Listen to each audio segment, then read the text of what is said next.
Sabbath, everyone! Happy Sabbath!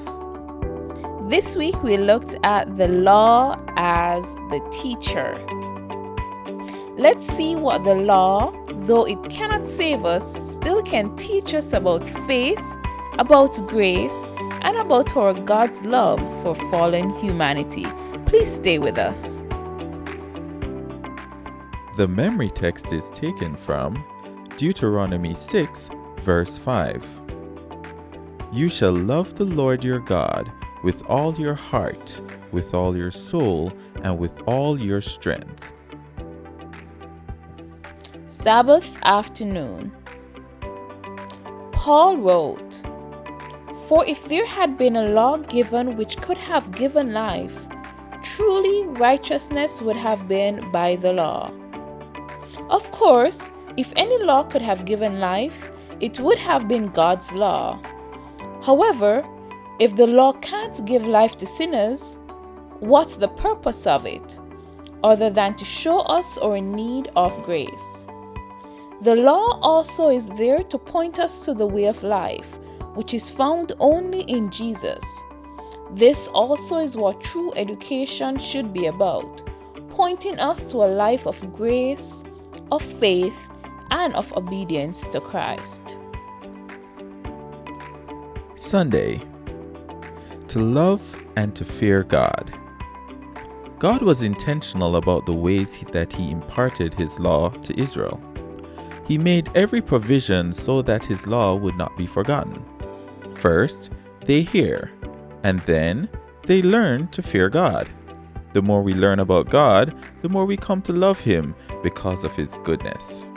And yet, at the same time, the more we come to know about God, the more we can fear Him. Monday, a witness against you. When Moses knows he is soon to die, he is profoundly aware of the situation that he will leave behind. Moses' tone here may appear like that of a teacher preparing for a substitute. Moses is not simply passing on a lesson plan for his substitute, he is passing on a witness.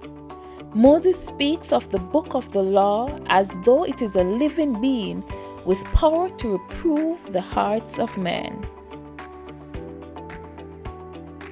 Tuesday, that you may prosper. Throughout the Bible, we hear of other outcomes of knowing and obeying God's law. This notion of success as a byproduct of obedience may seem contrary to the way success is measured in our world today. However, in God's eyes, success requires a different set of resources. As Bible-believing Christians, we are called to obedience to God's law.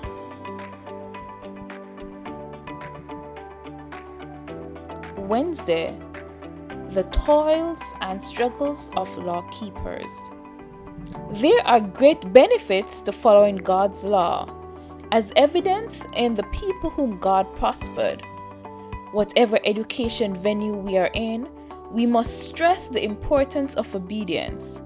We live in a world of sin, of evil, a world in which the great controversy rages, and none of us are immune to it. There is no question that, by the world's standard, even those faithful to God and obedient to His law don't always prosper, at least for now. Thursday, Jesus, our example.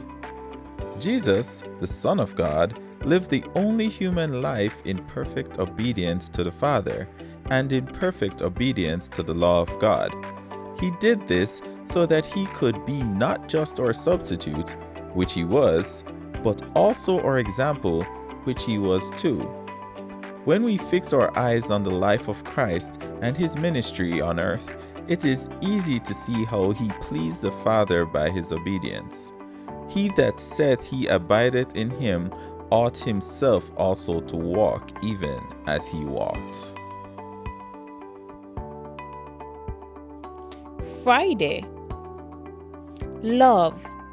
The basis of creation and of redemption is the basis of true education. This is made plain in the law that God has given us as the guide of life. It means that in the whole being, the body, the mind, as well as the soul, the image of God is to be restored. The law of love calls for the devotion of the body, mind, and soul to the service of God and our fellow men.